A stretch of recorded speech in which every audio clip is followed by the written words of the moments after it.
2 towers remain. XL and Fnatic are looking to secure a spot at the live finals in Twickenham, and the other 7 teams are fighting to secure seeding and also avoid the dreaded relegations. It's all to play for in Week 6 of the UKLC.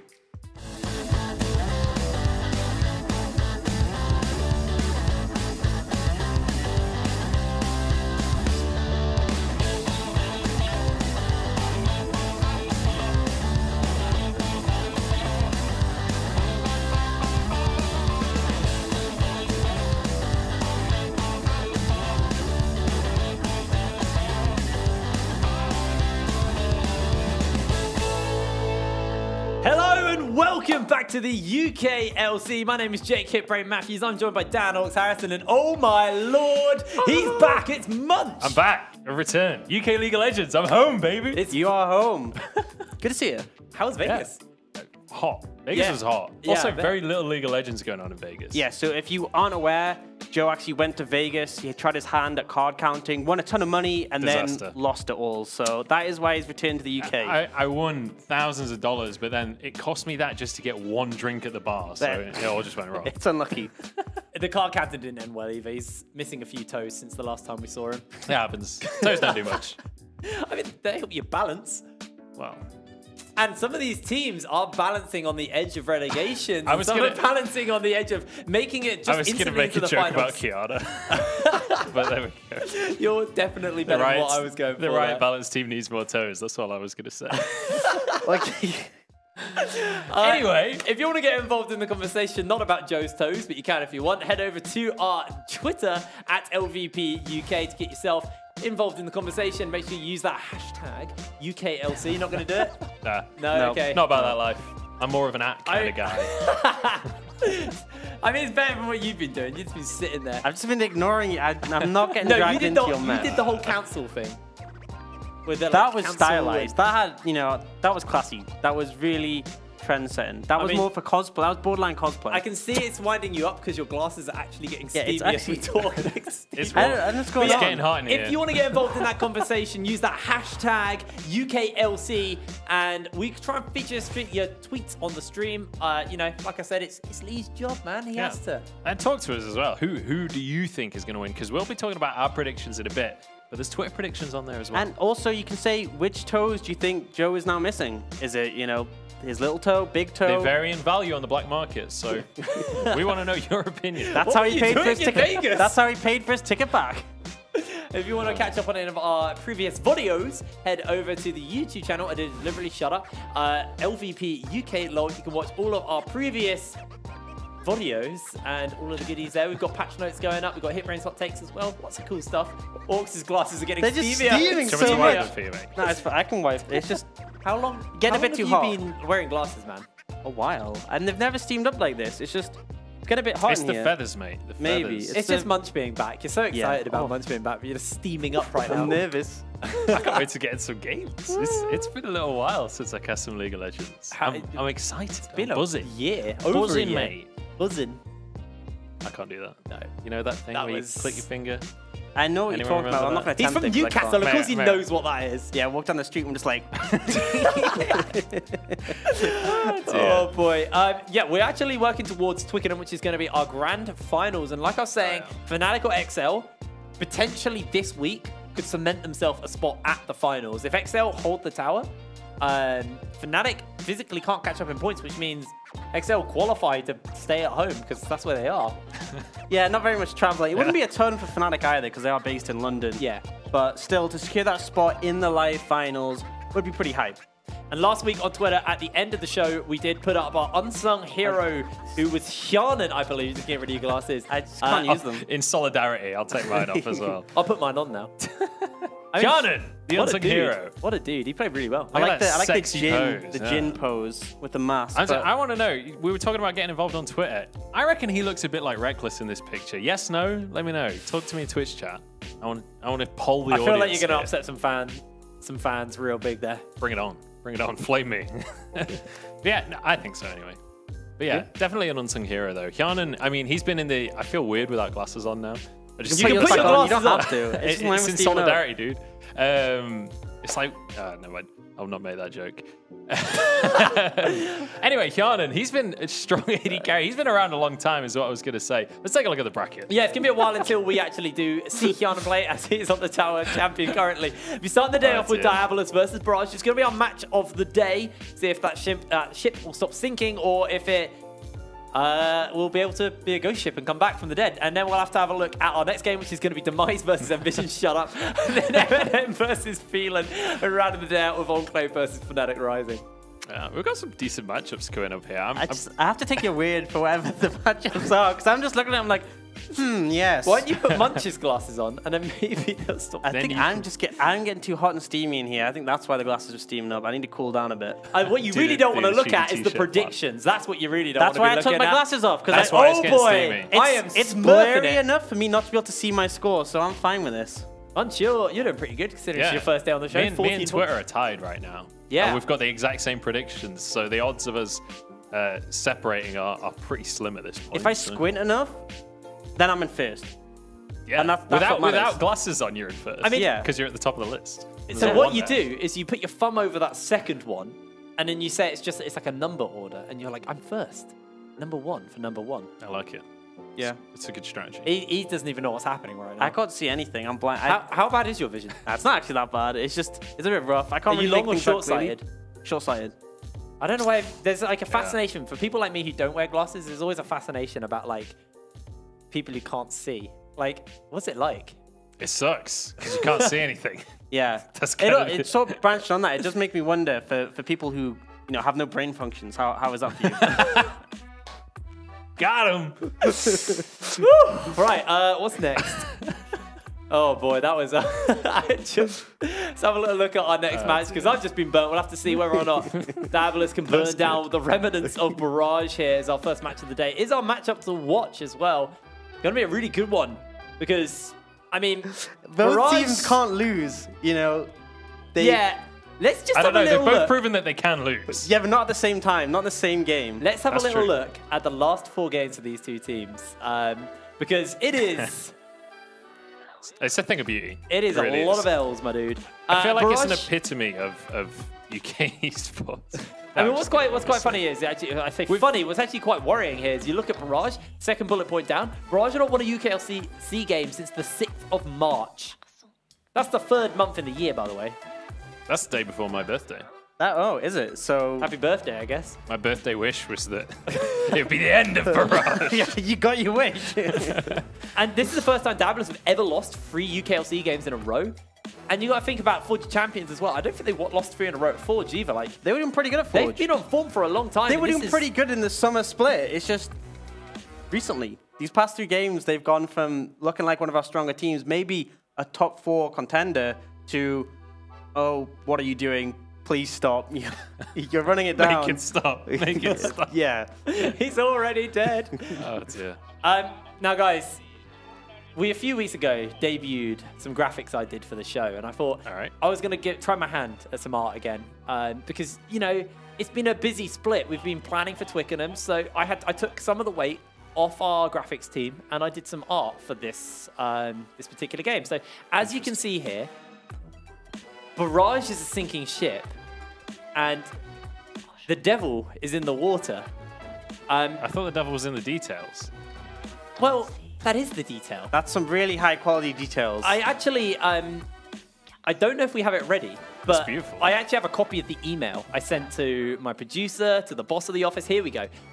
This is actually the email I sent, by the way. You'll see in my most recent I can't even read. You'll see in my most recent Bob Ross masterpiece, you'll see that I've been inspired by the film art for Jaws, as you can see the devil. But if you look really closely, you'll instead see, instead of a shark, it's in fact Diabolo. This is some seriously high-level subliminal work here. Jake, Hit Praying Bob Ross Matthews. Do you know how I can tell that was written by you? It's because you say you'll see twice in the first sentence. I forgot to tell them to take that out when we were putting that graphic together. Yeah, but that was actually the email I sent to my producer. So you won't see me next split anyway. You do art classes instead. Yeah, I'm moving on. I'm going to be an art teacher after this. Nice. I'd say don't quit your day job, but you kind of aren't great at that either. You're mean tonight. I'm feeling it. It's so much repressed pain from the predictions. Yeah, that's it. He's taking it out on me, man. It's okay, but let's we Trouble actually had a little paradise. chat. We had a little catch up with Barrage, talking a little bit about, you know, the current run so far. So we actually have a statement from the coach from Barrage. As we'll play that now. For the last 6 weeks, we've been treading water. Now it's time to get to the gauntlet and get people back on board the ship. Short and sweet. I like it though. Yeah, a lot of analogies. Is that little enough to win the game? Water-based puns. Yeah. I feel like think we it need a is. bit I more. think it Maybe. is. To be fair, that was one of the strongest statements we've had so far. You know, there was some thought put into that. True. Yeah. But I'm hoping I don't know if they're treading water or just full submarine at this point, but we'll be finding out in this game. at the bottom of the sea was my current impression, just lying on the seabed. But we will see. Actually, I believe it was Diabolus who had a tweet about that. There was like a shipwreck in Minecraft, and they were like, "Oh, this is like our game later." Pretty accurate. I feel like it's been rough because going into the split, everyone had this preconception that there it is. they have it up. There we go. Lee, well done. Look at that. Yeah. See? Everyone had this preconception that Barrage would be one of the stronger rosters, and they really have just completely missed the mark and sort of fallen off the deep end. But to be fair, But it's still possible. still possible. it's still still possible. possible. That is the important thing here.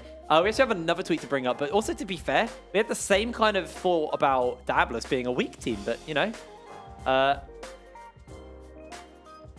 This is the silence as we all read the tweet. I've never read this tweet. Torres, do or die for us. I mean, he's not wrong. He is not wrong. It absolutely is do or die at this point. Sink or swim to go with the water puns here. I mean, Oh, if they have a rough week this week and then a rough draw next week, it can get very difficult because they need some points on the board to avoid relegations. If they make it into playoffs, they can still even win the whole thing and make it to EU Masters and keep going with Monkeys' streak. But if they miss out on that, if they go into relegations, no chance. And as well, as we saw last time, 2 teams got put down and they fell out of the league. So not a good position to be in. And we have another tweet to look at as well. We've got loads going on about this, Mitch. Oh, there he is. I was wondering when we were going to see a Titanic reference. Yeah, I mean, we'll have to wait and see if that's going to be the case. The game hasn't happened just yet, I will say. And Diabolus on a 3 losing streak. It's possible. Barrage on a longer losing streak. They're on a few month losing streak, but yeah. Yeah, you know. And let's bear in mind, there have been long losing streaks in esports before, and generally speaking, they end in an upset. That's typically how these So kind of your streaks prediction end. for this is Barrage are going to win and then make it to the European Masters and win the European Masters. And then win Worlds. Yes, that is precisely what. No, I mean, we saw my predictions earlier. I don't believe in the Barrage comeback. However, I do think that Barrage will win a game in this season. Well, before we get going into our match, let's have a little look at our roster. Starting up on the blue side, it is going to be Diabolus, the Devils themselves. In the top lane, Kakan, PFI in the jungle, Fury in the mid, Dragdar ADC, and the Heathen as support. So, Yeah, and next roster is obviously Barrage. So in the top lane, they have Zergoth. Jungler is Monkeys. Diva in the mid lane. Fax, AD carry, and Reclamation support. And that's how you know I know the rosters, because I can't read their names. He's still got the glasses on. I like this roster, though, coming out from Barrage. I actually know 4 out of the 5 players from back in the day. These guys have all been in the scene for at least like a year plus, a couple of years at this point. Yeah, and that's the thing, is that a lot of them have shown a lot of talent on other rosters. It just hasn't come together yet on Barrage. And I think the craziest thing was week 1, I believe. They played against XL in round 1. It was a close game. After that game, I was like, okay, they got 0 points, rough start, but they were against XL. I have hope for this Barrage roster. Other than Fnatic, they were probably the team who gave the biggest fight to XL in week 1. And then, you know, everything else happened. But that's always the case, isn't it? The separation between the good and the great is closing out those games. It's not about putting up a fight. It's about turning that little bit of fight you've got into a victory. Well, we want to be watching one lane in particular, or one role in this case, as we're looking towards the jungle as our matchup to watch. It's PFI versus Monkeys. Monkeys versus his former team from last split, the team he went to the European Masters with last. He has to really put this game on his back, because when I look at the Barrage roster, he is the player that stands out to me as potentially the best player on the Barrage team. Yeah, I'd agree. And I think the big talking point here is last split, Monkeys ended the season in first. PFI ended the season in last. And what a complete turnaround this has been. Obviously, Diabolus are still middle of the pack, but the fact that Monkeys is now on the bottom team, I still think a lot of people would say that Monkeys is a stronger jungler than PFI just because of his experience and his track record. But we could see a performance this game that may say, okay, no, PFI's definitely proved he's taken that spot from him. Yeah. All right, sorry, go. I was going to say go. You know what? I'll shut up. I like you say go, and then you're like, oh, I was going to say, Just go. Just get off the street. Get it. I was just going to say so, Monkiz likes to gank a lot. My memory of Monkiz is that he is a proactive jungler. Even if his team hasn't been doing so hot, I still believe that Monkiz can have a huge impact on the game. So I'm excited to see if he's going to be able to make that happen. Well, we're going to have to see as we head into picks and bans. My question for you, Orcs, is where is the attention? Where are we looking towards in the ban phase? What do we think is going to be taken away? As we are playing on a new patch as well, 9.15 now. Not a ton of changes on the patch, but junglers were changed though. There were a few jungle changes. Some slight differences. I think you may see some play from them, but I don't think it's enough to completely turn the tides of things. Sejuani still very strong. Jarvan in a power position. I think both teams, I'm looking at the solo laners. I think Diva's had a really strong performance so far in Barrage despite all their losses. And Fury has been instrumental in all the wins for Diabolus. And then obviously, Kakarn and Zergoth, bit hit or miss at times, but it could be a deciding matchup. Alrighty, well, that's going to be the Aatrox, the Aurelia, the Yasuo, and the Kiana taking away.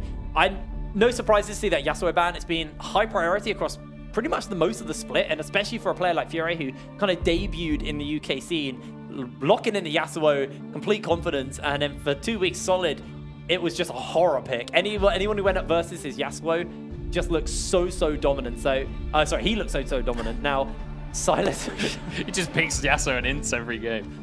But you can see so many flex picks banned away as well. And that's so standard in this current meta. Just every single strong pick right now is something that you can take anywhere in the map.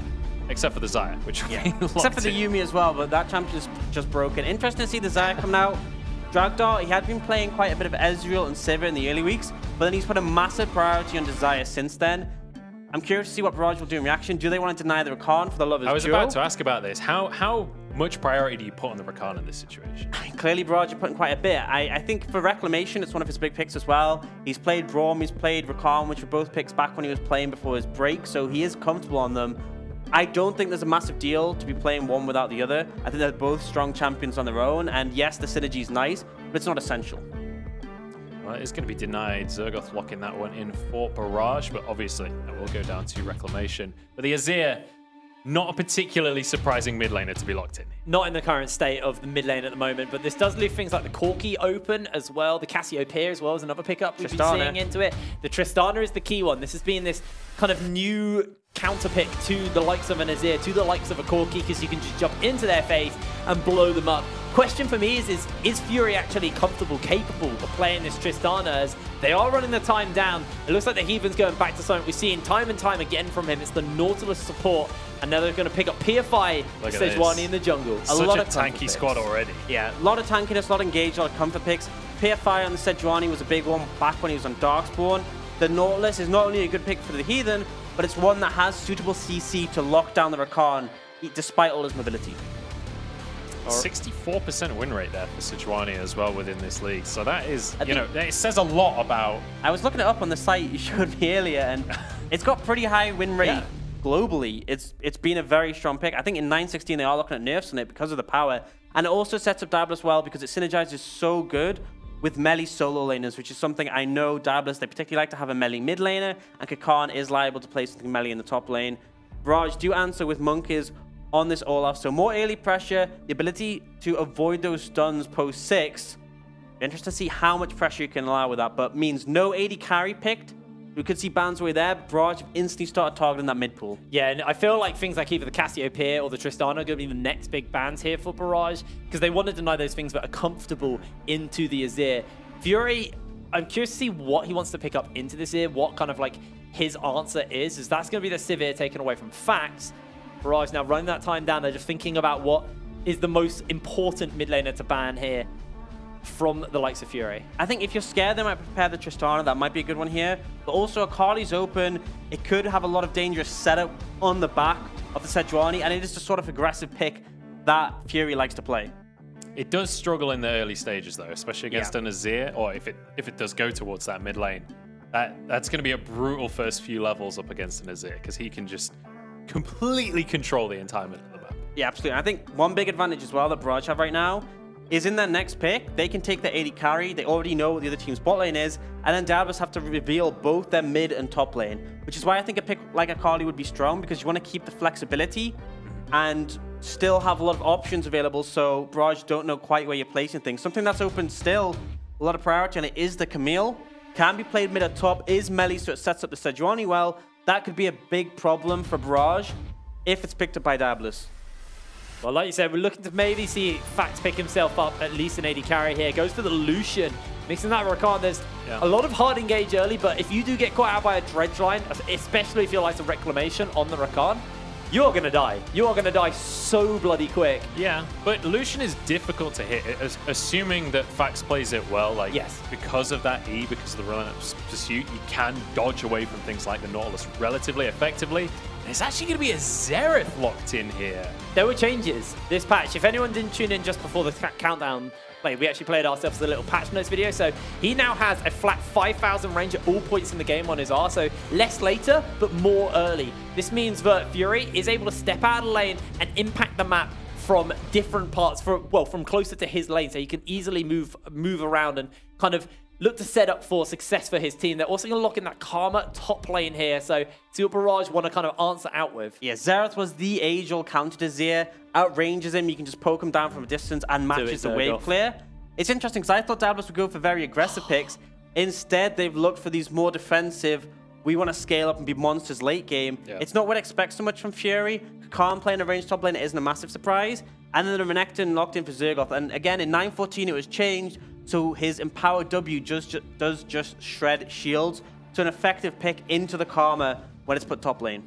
Definitely has to be said, though, when you look at these two compositions, Barrage, when it comes towards the middle of the game, they're going to spike exceptionally hard. You've got Renekton, mid-game monster. Lucian as well becomes a powerhouse on 2 items. So if they can find fights around the Dragon, around the Rift Herald, that's where they can really snowball this game into something that maybe could break their losing streak. They need to look for these kind of skirmishes around the map, set up some of these kind of mid-game powerhouses, and look to close out in that time frame, because Diabolus will put them on a timer here, and the wave clear is going to only get harder and harder to deal with when you've got a Xerath just constantly one-shotting the wave. You've got a Xayah who's very good at clearing out these waves as well, and you've got a Karma. There's so much wave clear available to Diabolus that Barrage need to play in their kind of that strong window for them and close the game out there. Otherwise, if this game goes for kind of 35 minutes plus, I don't actually see how Barrage can close out without finding a massive misplay or misstep by the Diabolus team. Yeah, I think Barrage, they need to get a Baron between the 20 to 30 minute point. It's a pretty wide gap, but I think anything after that,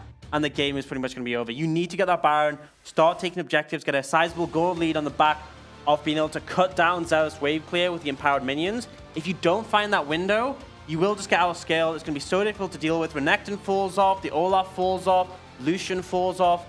You have the Azir with a little bit of insurance. There is the Azir. So if Diabolus make a mistake in that super late game stage, there's always a chance. Everyone's seen the Azir pentakills. Yeah. Everyone's seen those highlight clips. So, I mean, my mind goes back to Magic Felix not 2 weeks ago, where Fnatic were 12k down to XL, and they were able to get that insane engage. Now, that did start with a misplay by Exile, and I know we're talking about a team like Fnatic who have proven themselves to be one of the best teams, but they were versus another one of the strongest teams in the scene. So the potential for an opening to kind of show up for Barrage is always there. So while we put this game on a timer, one big misplay could potentially cost them the game, but it's harder to lose as this game goes later for Diabolus. Yeah, I think that is a big thing, though, is that when you look at Diabolus' composition, they are very backline focused. They have a great front line, they have a great backline, but if you get on top of a Xerath, if you get on top of a Karma, there's only so much they can do, and I think that has to be the goal. If it does get late, then Barrage need to find flanks, need to get this Renekton on the backline, because that's when the Xerath just isn't able to cast, isn't able to follow up on the rest of his team's CC with that burst. Yeah, for sure. And as well, with things like the Lucian Rakan kind of thing, if Rakan can get onto Xerath, if you can burst him right at the start of a fight, that is how you're going to win a game like this. Because, like you say, if Xerath is pressured during these fights, there's very little he can do about it. He needs his team to protect him at that stage. He has one solo target stun. That's the only way he has to escape from these kind of situations. The stun is tiny if it's in close range. And considering the amount of CC, I expect Merc Treads to come out. And if it's an Olaf as well, it does nothing. And if you get on top of that Xerath, even if you don't instantly kill him, you stop him from being able to put out reliable damage. The composition will start to fall apart a bit. So yes, in the late game, it's favored towards Diabolus, but they have to play it correctly if they want to keep things going. Well, we take to the Summoner's Rift for our first game of Week 6 of the UKLC. Barrage versus Diabolus. This really is do or die for Barrage at this point. Their backs are well and truly glued to the wall. And it's time to unstick and get a win on the board. I have to see. You can see the duck is out. It's a rare sight here in the river. Actually, I'm fairly convinced the tournament client has 100% duck spawn. There hasn't been a game where we haven't seen the duck. Really? Yeah, I think tournament client has the duck 100% of the time. Changes everything. What a world we live in. I still feel sad that I know that kind of information. I still to be feel honest. bad about when this new Rift first came out and everyone discovered the suicide frog in top lane that just leaps off of the map at the start of the game. I'm all about Goat Dude in the bot lane. Oh, Vade coming in from Barrage. They're looking to get some control of this I didn't red think side that hook jungle. was going to hit that. I thought he'd missed the wall for a second. That would have. I don't think that would have been him dead, but I think that would have been a summoner spell at In a least. flash, yeah. Both sides looking to secure some control just off the opposite team's Raptors and get some vision. But Barrage are waiting around. Their level 1 is very powerful. With the Rakan W and the Olaf axes, they're going for this invade. They're feeling confident. No one's actually going to spot them out right now. But I feel like PFI should expect this to be going down. It'll be interesting to see if he tries to cross map and take that red buff away from Monkeys. We'll have to see. Monk is just going to drag it into this bush so he can get himself quicker, well, faster route, sorry, out of the jungle with PFI. At the moment, opting to go towards that Gromp, which actually means that ward in the bush, I believe, hasn't timed out yet. So Monkeys, they'll know what he's doing. They'll see him on this side of the map, and Monkeys already fairly low on mana. This is how Olaf kind of jungles early, spams a lot of abilities, so just drink through his mana bar fairly quickly. So this might give time for PFI to head over and steal that camp away, but D.Va shoving the wave in mid lane means Monk is fairly free just to quickly take the shortest route in and then get himself his red buff. That's a full route free buff start, sorry. Yeah, this is a massive hit because one of the big things is the red side jungle offers so much more XP than the blue side. Those 3 camps get you to level 3 just from clearing them. It's not the same for the blue side jungle. And so Monkeys has had his lion's share of XP camps so far. He's just picked up his second red buff. He has his own Raptors and the Krugs available. He's in a really comfortable position. And the thing is, PFI, his only option to get something back is to try and invade Monkeys' blue side. But right now, that'd honestly be suicide. That's a big hook on the Reclamation. He's already low and ignited. The feathers have been called and Reclamation flashes away. Summon a spell down. Yeah, very dangerous situation for him there as well. And dangerous situation in the top lane as well. When you look at this matchup, you immediately think, oh, Karma instantly has an advantage, right? Ranged, very high harass. Like, oh no! Here we go. He even has to jump out. No way he gets away with that. How on earth does Reclamation walk away with his life there? He had, what, 20 HP when he got out of that fight? Insane. The early route from Nautilus is very short. Dragdor flashed in but couldn't find his own. And in the end, it's actually pretty favorable because, yes, Reclamation's flash was down already, but Dragdor just burnt his in return. And with Monkeys being so strong right now, he's about to head over to his blue side and start clearing that. You have to be very concerned about a bot lane gank. This is the one strong lane for Diabolus currently, though. You look at everywhere else on the map, mid lane shoving in. Yes, they're equal in CS, but top lane also shoving in and harassing Kakan away. Remember, the changes to Renekton are really big into this matchup now. He bursts the shield, applies the stun, then the damage with his empowered W, which means Kakan, his shield is relatively useless if Zergoff has half a bar of rage. And I want to finish what I was saying about this matchup as well, because like in that little trade you saw there, that's exactly how you expect this lane to go, with Kakan just harassing Zergoth away.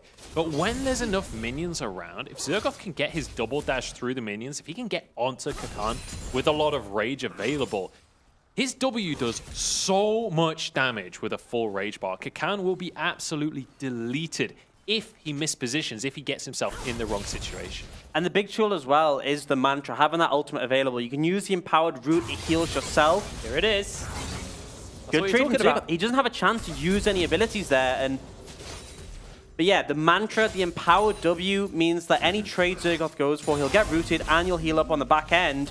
So playing around that cooldown is pretty big for Kakan. You can see now, the shove is coming from Zergoth. He's just going to have to farm on the tower, and now Zergoth will look for that. Actually, I was going to say he's going to look for the recall. He's just hiding in the bush right now. See, the key thing, actually, is also running the Conqueror instead of press the attack. So typically we've seen a lot of press the attack But because he's into a Karma, he knows that she's pretty good at kiting and keeping these fights for an extended period of time. He wants the Keystone, but will give him the longer trading power versus the Karma as well. So I actually quite like him taking that Conqueror into this particular matchup. I wouldn't be surprised if he wants to punish the 1v1 matchup. If he rushes the Spear of Sojin very early, it allows him a lot of all-in pressure from his ultimate, but it does mean his team fight power isn't quite as effective if he gets locked down for the duration of that Spear of Sojin. A Black Cleaver would benefit him more if he does get CC'd up by the likes of PFI and the Heathen. Well, you can see the first Drake of the game is going to be that Ocean Drake as well. So we could see some decently early pressure towards that Drake. It is one of those that the earlier you get it, the more benefit you get. In that laning phase, Ocean Drake regen for both health and mana can be so influential, but especially when you're running these mana-heavy mages in the mid lane.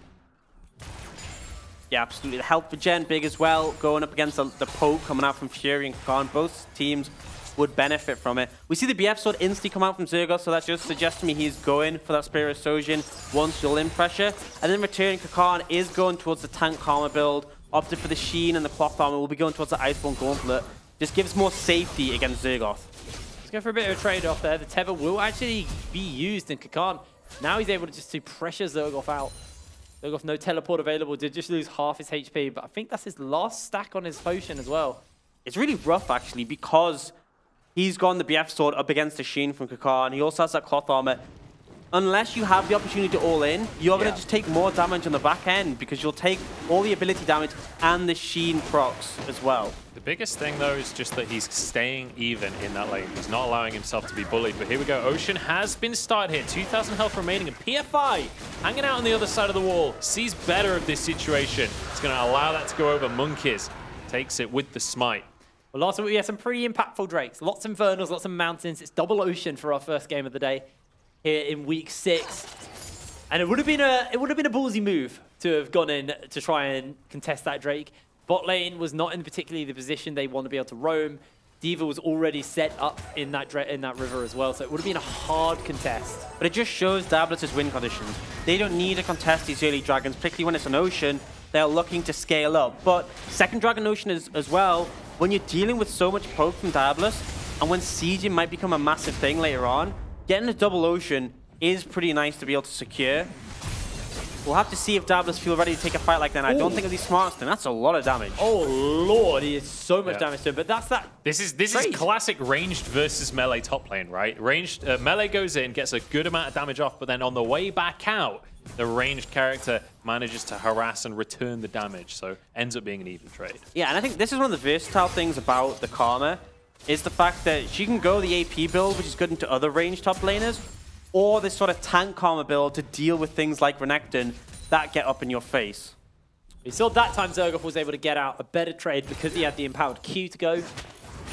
I would love to see Monkeys head up towards that top lane because honestly, if he can keep Kakan relatively low, if Kakan uses he's hitting Heathen. Reclamation's on top of a ward, the depth charge gets used, he's just going to deliver it, knocking them both up. PFI throws down the ulti, that's first blood picked up by the Heathen. Diabolus with a solid start in the bot lane. Look at that, reeling him in. Love it from Heathen. And he's got the perfect champion to represent that as well. Here we go, Monkeys going towards the top lane though, alongside D.Va. This could be a dive. Fax narrowly dodging the anchor right there. And it looks like it's going to be top for bottom trading. Exactly what you said as well. If you play this Lucian right, you're really slippery. You're really hard to pin down. And Fax now is able to clear out this wave. Does lose 2 plates, so it's a bit of gold given over, but let's have a little look at this play once again. I mean, as soon as the level 6 in, you know the communication's there. Heathen's been calling for it. As soon as you're used, there's just nothing you can do. You know you're going to get CC'd. Great follow-up. The ult into the auto passive. The only unfortunate thing there was that the Heathen got the kill. It didn't go on to Drive Dart, but they locked Reclamation down so perfectly, and you have to because he had Flash. He has all the mobility in his kit. Very tight windows.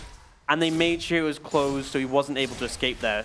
Good play coming out from Diabolus to start things off. And I honestly expect to see as soon as PFI's ult's back, they just go bot lane again. They look just to punish Reclamation. Now Fax doesn't have his flash. Reclamation does have his, but it's still a fairly easy pickings lane for them just to kind of lob the hard CC at, pick someone off, get those kills. And remember, we were talking about how Barrage are a team who are all about their mid-game power spike. Lucian is exceptionally hard spiking in this mid-game point.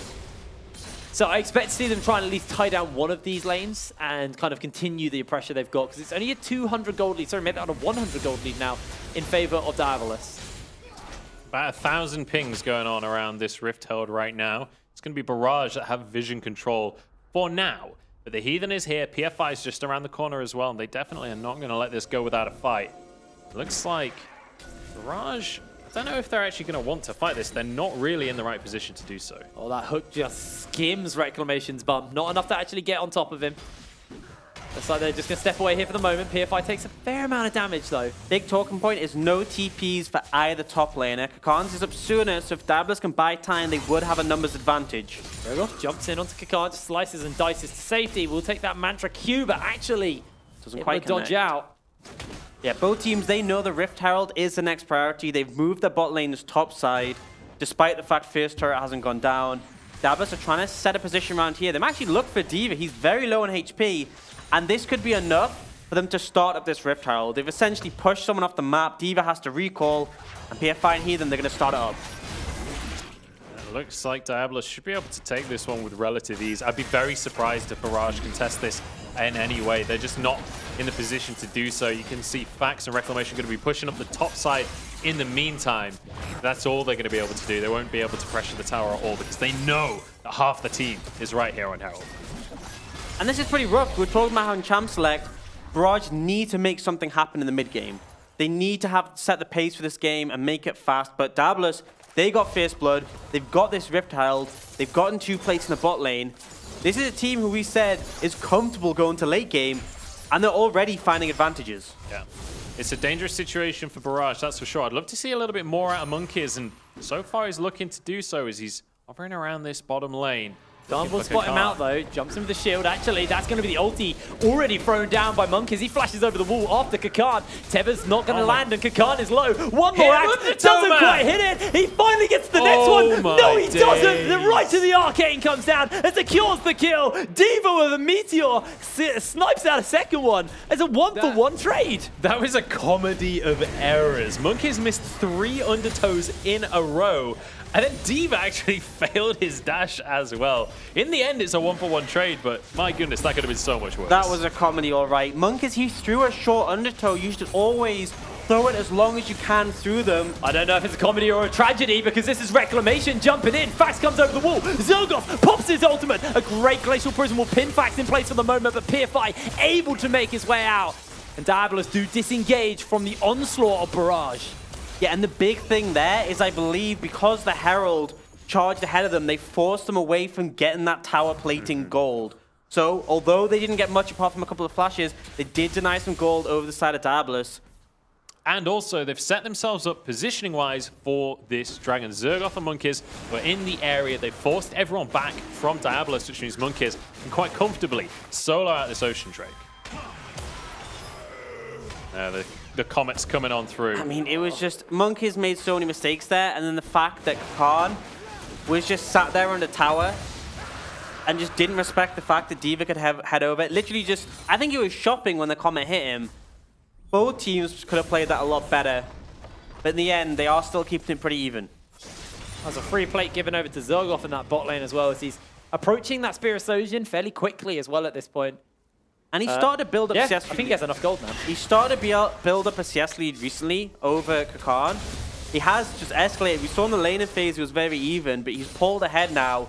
And although he didn't quite find the positioning in the last team fight, if he gets on your backline, particularly when the likes of Fury has no flash, he will demolish them. He's also into a Klepto lane as well, so he should be down gold naturally just from the Klepto lane, but hasn't really given Kakarn the ability to use that Kleptomancy effectively. So the Iceborne Gauntlet has now been picked up onto Kakarn, and a Spear of Sojin picked up for Zergoff. So this is that kind of all-in pressure you were talking about in that 1v1. And worth mentioning as well that Kakarn has used that stopwatch, so he has no way to go for a Zhonya's passive. His flash is on cooldown for another couple of minutes. Monkeys could actually focus on trying to capitalize on that. Get Zergoff further ahead. He already has a bit of a lead. Get that lane snowballing. Absolutely, and they need to, because Barrage, they need to find the momentum in the mid game. Monkeys has gone a full damage build this game. He wants to make things happen. He wants to get things going, but Fax. Fax has to flash away. The depth charge is going to find a mark. He even flashes in. Drakeline doesn't quite connect. And Reclamation comes over the wall, has a grand entrance available, clips it onto Heathen, but not enough to knock him up. And Barrage now make their way out, but Diabolus, they want to turn back around. Levers have been called. He does have that Blade Cooler. Only routes at one. Peer fight on that flank. Keep your eyes on him. It looks like the fight is just going to be dissuaded, and everyone steps away. Just a slight miss from Heathen, but honestly, him not connecting on a Fax may well have saved Fax's life, but probably saved his as well. Barrage try to collapse, but don't find it quite in time. Diabolus will just pull away. We go back to a bit of a stalemate. Yeah, and I want to talk a little bit about this jungle matchup as well. This was the matchup to watch right at the very start. You can see PFI positioning around this mid lane. And Monkius so far has had a significant CS lead pretty much the whole game. He's been maintaining about a 20 CS lead. He's been doing a good job on this Olaf of just taking these camps consistent. But the problem I have is that a Sejuani is always going to be more useful than an Olaf later on. Yeah. CS lead is great, but you have to do something with it. And so far, you just haven't seen him make much of an impact. He's now looking towards the bot side. Zergoff actually does jump onto Kakan, but now it's the flank, the 1 versus 1, the 2 versus 2 now. Monkius Even locks down Monkius. Monkius pops the ulti, but the rest of the team making their way, and Kakan actually tanks a lot. The right of the Arcane snipes away the kill. Yeah, Zergoff just not on the same page right there. Monkius realizes he has to go in, and Zergoff was not willing to go for that dive alongside his teammate. As soon as the Heathen showed up, Zergoff was like, I'm out of here, boys. Yeah, too many members. Diabolus make the fast collapse to shut that play down, and Monkius, he is not looking good. He has missed so many undertows in every play he goes for. 0, 2, and 1. Still has that CS lead, but it really is just going to mean less and less as the game goes on. We were looking towards him and Zergoff to carry this mid game. And right now, he's carrying Diabolus to their victory. 3-1 on the scoreboard right now. Gold just about even, though. The only significant advantage is going to be those 2 Ocean Drakes on the side of Barrage, as well as an extra tower ahead. Right now, Barrage theoretically actually are a little bit ahead in terms of the map, but when it comes down to looking at the compositions and how well they scale, Diabolus are the ones with the advantage. But also when it comes to match history, Diabolus by far are the favorite. Reclamation's going to use himself the quickness, doesn't actually land the knock-up, and just an ult for nothing in favor of Diabolus there. These have been some rough quicknesses coming out from Reclamation. We said this is something he's played before, hasn't been here for the whole split. Him and Fax were brought in late for Barrage as a new bot lane to maybe change their fates. But so far, Reclamation has struggled to find the traction. His previous game, I believe it was up against Excel last week. His previous game, he had a very rough matchup on Rakan. I think it was 0-6-0 at one point. It's not quite as bad so far, but he's struggling to find the plays. Fax, that's going to be the depth charge. Johnny fails the dash. All of the CC gets thrown in, and that will be the end of him. PFI secures that kill as Reclamation gets caught out by the dredge line, and another kill picked up for Diabolus. 2 for none in the top lane. CC on this squad is just terrifying to deal with. Zergoff trading a little bit there, but, you know, when you've got the Sejuani as well as the Nautilus, if you get caught out on the side of Barrage, you're just gone immediately. Yeah, absolutely, and the only people who can sort of... Oh, I have to hold that. Kakan is low, but not low enough to die quite yet. But Zergoff with the spear flashes after him. The slice comes down. And the dominance is enough to burn him for the kill. 1v1 kill in favor of Zergoff here, but Fiore looks for the stun, doesn't quite find it. Zergoff's all right. He's all right. He's out. yeah, and we were looking for that from the Renekton. It just may be a bit too little too late. So we'll see that play top lane. Fax doesn't know they're there. As soon as you'll hit, he goes for the long dash over the wall. Doesn't find it, he dies. And then Monkies in Reclamation, as soon as that dash was failed, they should have just backed off. They try to save him, they lose another member, and Monkies, he's now in a position where they can't even defend the tower. Massive misplay from the likes of Fax, but good punish from Diabolus. And next Dragon will be picked up by Barrage, but it's a Cloud. This isn't exactly a game changer. It's nice to have. But this isn't the sort of Dragon where you're going to go, okay, well, we've given up our early game. We've got, you know, 2 Infernals and 2 Mountains. It'd be nice if it gets to later stages. It's another win condition off the Elder Dragon. But it's definitely not worth the advantages they've sacrificed elsewhere. I mean, this is rough as well, because Barrage have had a really good Drake control. And the Drake RNG has just not been with them. Feels like the ocean and the wind is against this ship. Yikes. Okay. Aye. All right, I'll give you that one. I'll give you That's that all one. right. You've had worse. I've definitely had worse. Yeah, by all means. Well, 2,000 gold lead now in favor of Diabolus, and with this tower going down, that's going to extend it to 3. It is slowly but surely starting to slip away from Barrage. It felt like during the early game, during these early skirmishes, it felt like they had some chances. They had some decent work, and obviously we've seen Zergoth getting a solo kill against Kakan. But again, as you said, Orcs, it doesn't feel like it's enough at this stage in the game. They need to be snowballing, but right now, they're struggling to stay relevant. Oh, he steals away the blue buff as well. I mean, secures the blue buff. It was his blue buff. But I think the key thing is I think PFI would argue with you there, friend. I think Fury would argue even harder. You want that blue on that Xerath. So it is a slight advantage overall for Barrage, the fact that they forced to off the hand off this Xerath, because that is the big issue. Is any play Barrage want to make, they know they have this super farmed essential turret in the mid game who not only can just provide massive amounts of wave clear and damage, but with the flat 5,000 range on his ult, he can easily assist in any skirmish across the map. Well, speaking of turrets, D.Va erects one in the mid lane. Gives him somewhere safe to kind of push out this wave. As you can see Barrage are setting up for Baron, and you were talking about how this 20 to kind of 35-minute mark was when they needed to hit that Baron mark. Yeah. And they want to do it as quick as possible. 25 to 30 or something. I feel like they need to get a Baron at that point so they can adding start 5 minutes because they haven't had the start they needed. You might have to add more than that for them now, but I'm not sure it'll be enough. Well, actually, maybe the Heathen's getting caught out here. He has to flash that the blast cone used, and Barrage, they try for the picks, but it just seems like every time Diabolus' front line is just too tanky, too slippery to lock them down. That is still a nice pickup, though, for Barrage, because Heathen's flash can be so impactful. With Nautilus, if you can flash to get your ultimate off, flash to get your Q off, that can be such a massively influential combo to start a fight. It's a phenomenal hard engage. He's a pretty easy pick target as well. He has to ward. Obviously, a long time since we've had the Tracker's Knife for junglers. You need to have Heathen walking up to place his wards. He has the upgrade item. And it's a very easy pick target if he's flashless. You just lock him up with a bit of CC coming out from Acclamation. He's way squishier than the Sejuani. So it does give an avenue for Barrage to punish. But again, these are small little advantages they're getting compared to the massive lead Diabolus will start to open up. This is the thing. It's not about whether you can get this tiny advantage. It's about whether you can abuse the fact that you got this. Because this little advantage is only relevant for 3.5 more minutes, right? Yeah. If nothing happens in the next 3.5 minutes, the initial scenario might as well not happen. But here we go in the bot lane. So Goff is able to slice over that wall and doesn't need to use the dice. As PFI now actually might be getting caught out. Zergoth. Oh, look at the damage. Pretty fruity there.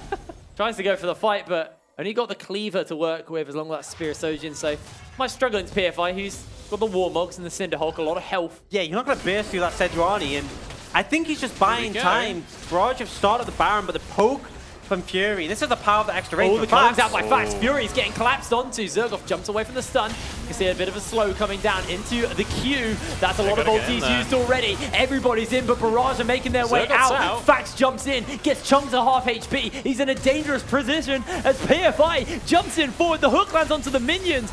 And it looks like for now, Barrage have been able to set away. They've got the double oceans to regen up for the moment. But this turret might be in for a bit of hurt. You can't win a fight with Fury just firing off damage. He is doing so much on the back end of these team fights. So it looks like Barrage is finding an advantage, and then he just burns through those health bars. Yeah, and you saw Zergoth there, goes in, starts the fight, and it felt like the rest of Barrage were really hesitant to actually back him up. They seemed inconclusive on whether they actually wanted to go for that fight. But in the meantime, Zergoth is slowly but surely ticking his health bar away. You've got to make that decision quicker. Yeah, absolutely. And that damage coming out, you can't just push up a tower against Fury. The wave is burning through, and the fact that this mid outer tower is still there, it limits what Barrage can do. You can only push up that mid wave so far before it's going to hit the tower and bounce back. And it's going to be so difficult to break this. You lose a lot of control over the river when that mid tower is still there for the enemy team. And I don't see any way they're going to be able to stop Fury from protecting it unless they find a flank or unless they somehow manage to sneak this Baron. And with that ultimate available and the Scryer's Orb, it just feels like there's no real situation where Diabolus should let Barrage sneak this Baron. I mean, I actually really like the attempt at the Baron there from Barrage. The fact that they get Zergoth to go pressure in the bot lane, force a fight with PFI as well. Like, you know the jungler is far away. Go for the attempt. Maybe they don't check it, right? Maybe your opponent misplays and you just get gifted that Baron and potentially you can snowball the rest of the game off it. I like the idea, just didn't work out. Yeah, it's like Dr. Strange said. They saw 14,605,000 futures. That was the one where they won this game when they snuck that Baron. Because otherwise, it's not looking too great for Barrage. Yeah, it definitely could have gone worse, though. At least they didn't lose any health, lose any life, any players from that one. You got there in the end. I got there in the end. You've been cussing with me for Nobody what, died. like 25 minutes, and you've already got my... Don't put yourself down like that, mate. I said prediction, I think, instead of position earlier. Looks like Zergoth, half HP versus Kakan. This is the range versus melee matchup, my boys. Oh, boy. And this is going in the direction of scaling, is that Kakan is able to hold him off, clear through the wave. Zergoth's all-in potential isn't as high. And look at the items that Kakan has built. Athene's only benefits your teammates. Ardent only benefits your teammate. The stats are nice, but he built them to offer more to his team, and yet he can still hold Zergoth up. And that's when it becomes tricky. We've been talking about the way that this team scales. We've not really talked about Dragdar that much, but honestly, you've got this Xayah. She's now on 2 items. Once she gets that 3rd one, with an Ardent Sensor there as well, he's going to be destroying health bars. Reclamation jumps out. Grand entrance is used, but the Glacial Prism pins him in place. The right of the Arcane is enough to secure that kill. Teleport. Nice and easy, but the teleport's coming in by Zergoth. He even throws out the Dredge line. The ulti is on already. You can see the Sand Soldier's doing a lot of work, but the double kill's been picked up by Dragdar. They've managed to get Fury on the back line of the fight. That's going to be a 2 for 2 so far, but a triple kill has been picked up for Dragdar. And it looks like Barrage just have to step away. Both carries are still alive, though. The Heathen got incredibly low there. But it doesn't look like Barrage are going to be able to do anything. The big thing for me was when Kakan showed up and shielded Heathen, and his health bar was like 30%. Instantly, his health goes to 50, and then he has full HP because of the shield. It's so difficult, because even though they managed to find Fury, he had no flash, was out of position. We're going to see that one again, so... Fight starts off, Reclamation. Unfortunately, he pats away from his team, so that means he only has his W to try and escape. Great ult from PFI, and he just gets bursted through. And then, Fax is in a great position on the flank. Monkeys is coming around. You can see Zergoth buying time, and they look straight for Fury. No flash, and then a great ult to block that stun. But from here, Kakan's appeared. The massive AoE shields mean there's no option to follow up. Yeah. But Barrage, they found that mid-tower on the back end of it, so there's at least something...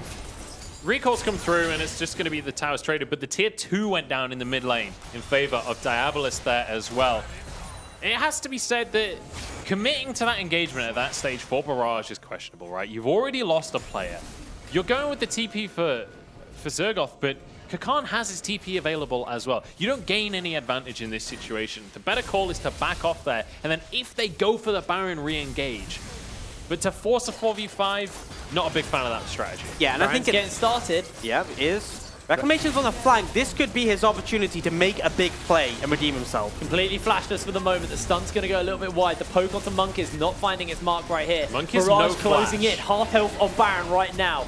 Let's see if Diabolus can just continue this, or they're going to pull it off. Reclamation's in. The quickness lands onto everybody. This is Barrage's fight. It's do or die. A shutdown's been picked up for Zergoth already. 2 quick kills. He slices and dices for absolutely everyone. PFI jumps over the wall. He's ignited and he's low, but the soldiers are enough to secure that kill. Free for Barrage, and Diabolus are left scattered to the wind. Maybe they can end the loss streak. After all, Barrage take a miracle fight, and now they're onto the purple worm.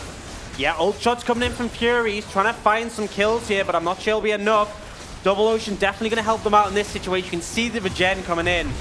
Despite the Baron damage, they will secure that. They will mostly close that goal gap, and Barrage, they are back in this game. They finally find the team fight they were looking for. They were running that timer as close to the limit as they could. Finally get themselves a team fight. Finally get themselves a Baron. But they are still down 200 gold. It's what they do with this Baron to extend that lead now. And let's talk about the items right now as well, because you can see Zergoth, 3 full tier 3 items on top of his boots. You've got D.Va in the mid lane as well, 3 full tier 3 items. These carries are starting to come online, and you can see Fax almost picking up that Infinity Edge as well. We're getting really close to kind of the absolute pinnacle that Barrage's composition will be able to get to. And at that point, it all goes downhill. So we need this next couple of minutes to be explosive for Barrage. They need to get things done. There are 3 outer towers still available. I want to see them break those down with this Baron. The wave clear from Fury has reduced effectiveness now, and you can see already they're looking to 1-3-1 because it spreads that Baron. But Fury's the one with all the wave clear, so they're trying to keep him in one lane and spread to the others. The issue is, if someone gets caught out alone, if Zergoth oversteps or another ult hits onto Reclamation, that could be the end of their Baron push. I mean, also look at facts. Keeping the Baron buff on that cannon for as long as possible, it took 4 Qs and a hook to kill a cannon minion from Fury. He should be one-shotting minions at this point. This is the power of the Baron and the magic resistance it offers these minions. As Zergoth, you can take a little bit of damage here from Kakan. He's got 2-level advantage, but not feeling quite comfortable enough to go for a full tower dive at this point. That's a big thing as well, is that Zergoth doesn't have any lifesteal in his build. So any poke he suffers from Kakan, it's there to stay. He will be able to get this tower, however, though.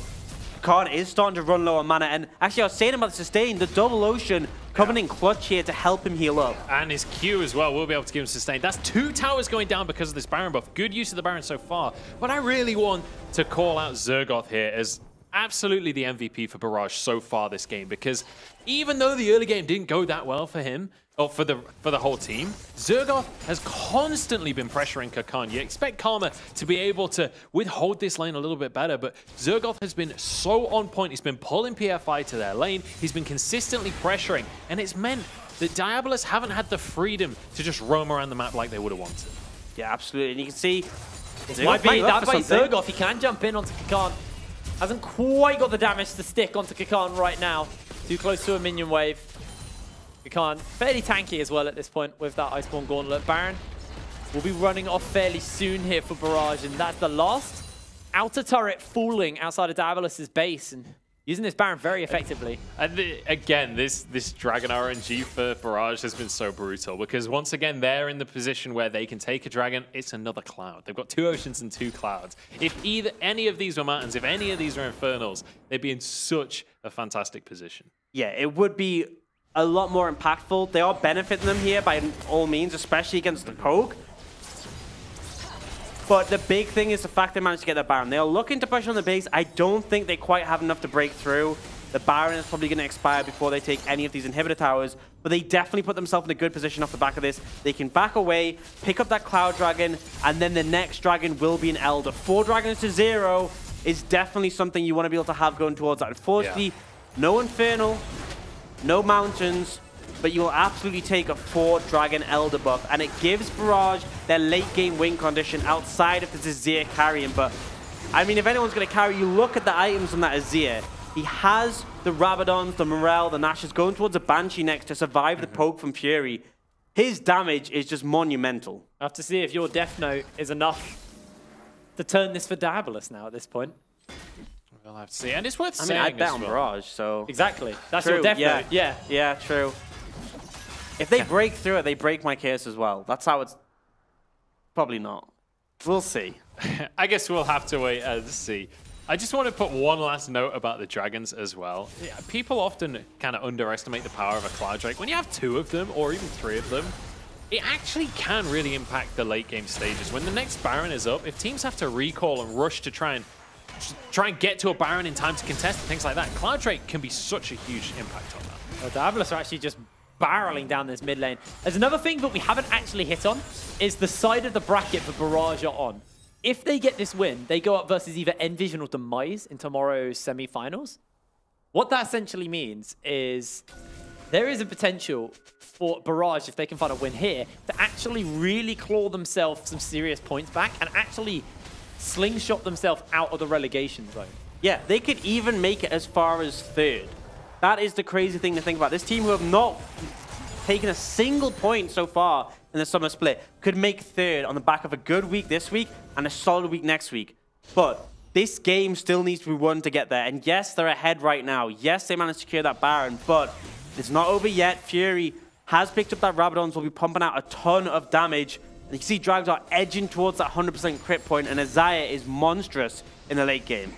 Well, Diabolus definitely have the advantage later on in the game, but I am all aboard this Barrage hype train right now. I want to see them break this loss streak. They've got the Fetters here. They've got a Renekton that is tearing up his lane. I want to see them turn this into some solid team fights. Baron's going to be up shortly. This is their opportunity to break that loss streak and fight for their spot there at Twickenham. I don't want Orcs to be right, but God, I want Orcs to be right. I want this Cinderella story to happen so badly here.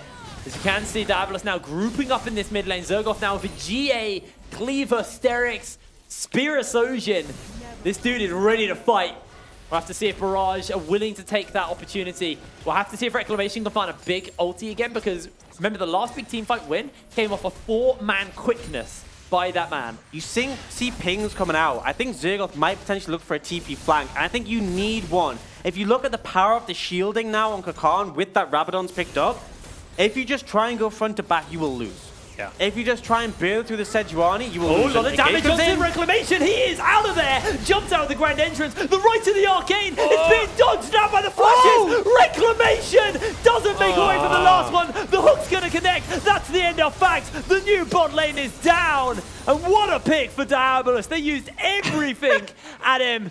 I don't know if that was an easy reel-in, but in the bot lane... Heathen is the best one. Look at the bot lane, though. Yeah, you're absolutely right. Zergoth pushing onto the inhibitor tower at the same time. He's going for the base race here. Everyone always forgets the 5th shot from Xerath. Everyone always forgets the 5th shot. Wait, but all 5 members... No, I believe Kakarn is now recalling, but Monk is... He's here and he's looking potentially for a steal. If they get this Baron and they bot in him, this will be huge. He is the Baron stealing master Monkey. Look at the damage! See, Diva just pumping that damage in. It's 2,800 health onto the Baron Nashor right now. Zergoth still pushing in the wave. They have the vision to work with. 2k, 1,400. It's starting to heal up. He jumps in. He kills it. Monkeys comes up huge once again. Barrage are jumping in, and Zergoth going for a tower dive onto Kakarn in that top lane. In that base, sorry. He's in the base. Unbelievable performance from Marcus. We were flaming him earlier this game. We were saying he wasn't having an impact. He was missing his undertows, but absolutely comes in clutch. And the coordination. You could see Diabolus, they were getting scared from that damage coming out from Diva. They didn't want to continue the Baron when they got so low, but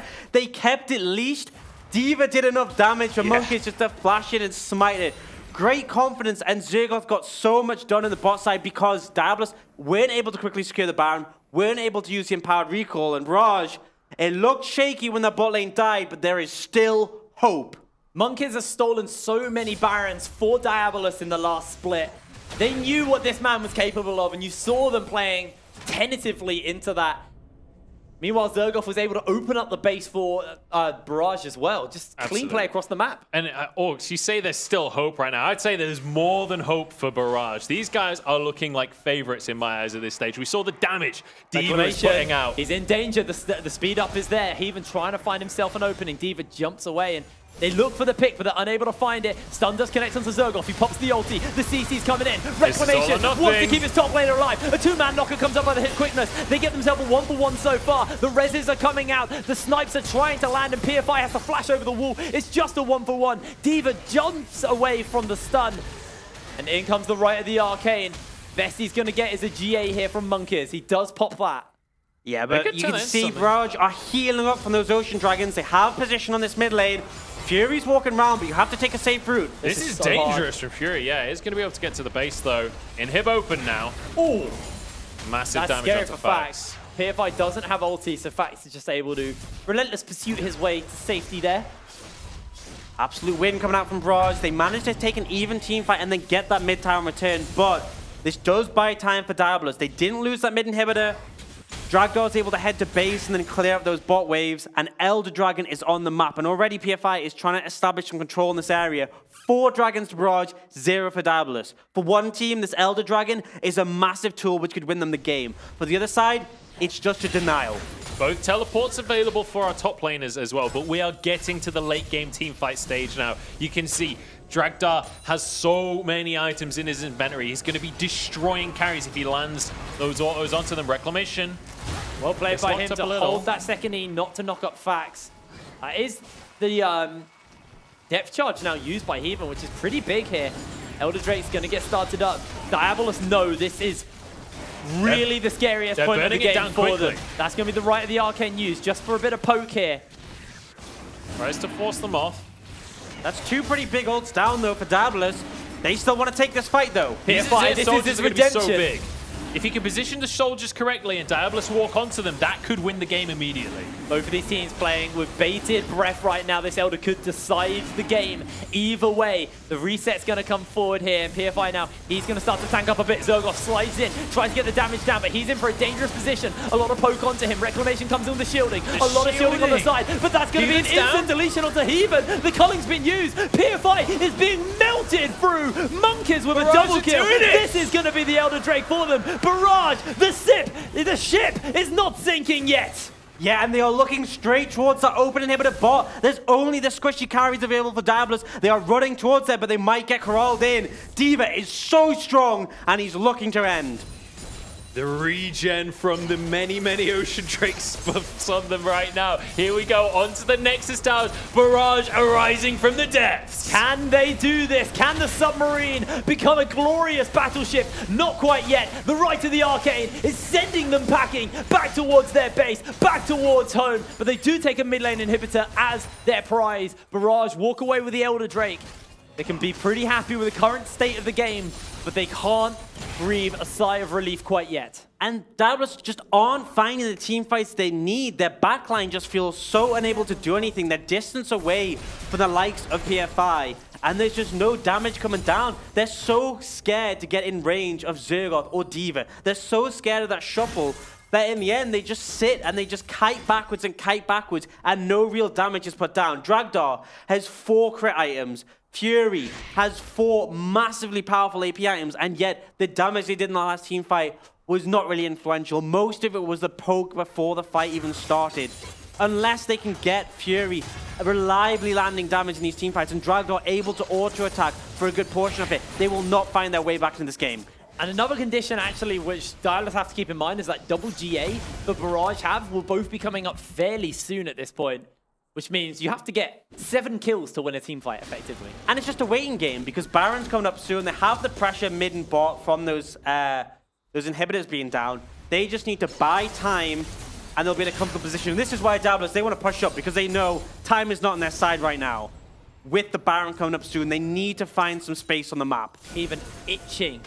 Absolutely itching to find himself that key hook, that game-saving hook here for Diabolus. This could be the 4-game losing spree for the team who haven't dropped this many games ever in the UKLC. That actually could have been the win moment right there for Diabolus. Fax was not with the team. They didn't have vision of him. They didn't know he wasn't there, but if they could have started an engage, that would have been a 4v5.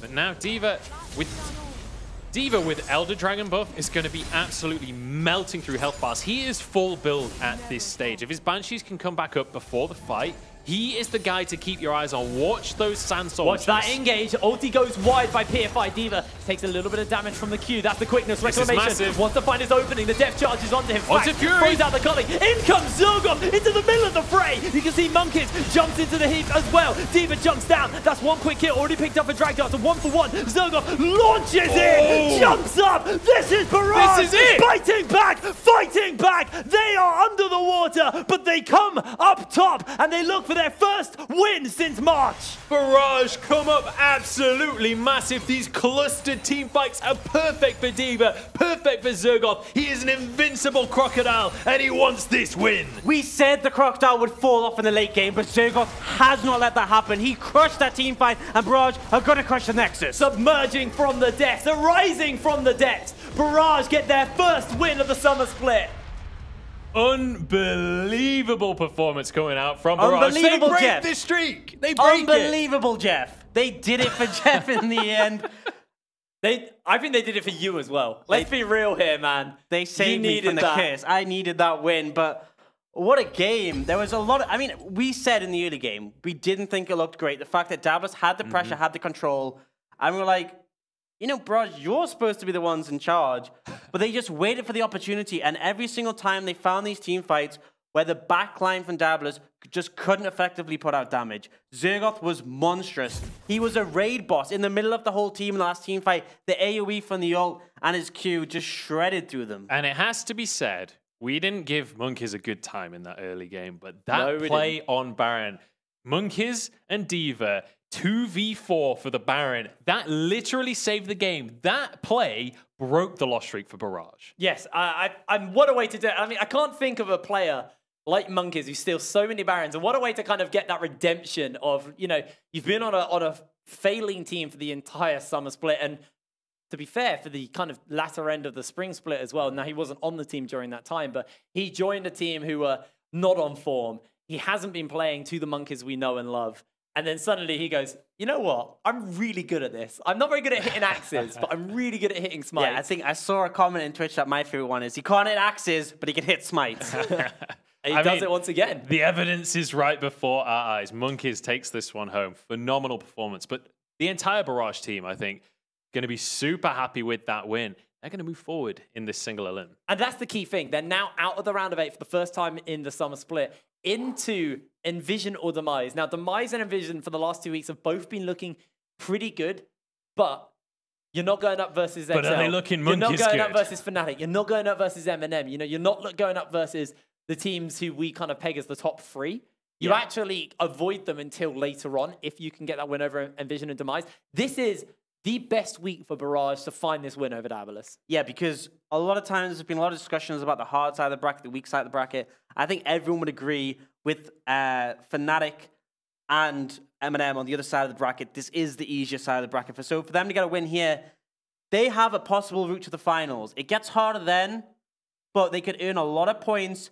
And the thing is, it's so close between these bottom 7 teams that just a few points can put you from relegations to middle of the pack. And also, just getting this one win here today changes everything. When you're a team at the bottom of the tables, when you're on a loss streak, just breaking that streak, breaking that trend is so important for the team's mentality.